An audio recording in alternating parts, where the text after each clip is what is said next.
plastering ice cream kay pabugnaw to nya be. Oh, ready ng ice cream oh. So, ready to go na. Wad-wad ka pamilya.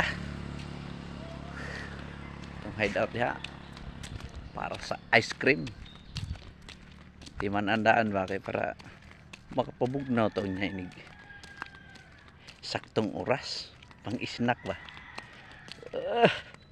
Yawal. Maayong adlaw ninyo diha. Maayong panikay-sikay. Namahaw na mo diha. Naniudtog na ni hapon. Kung unsa man na inyong gihimo diha, unta successful na tanan. Hay. Hapit 3.4 million followers sa inyong tanan. Hay.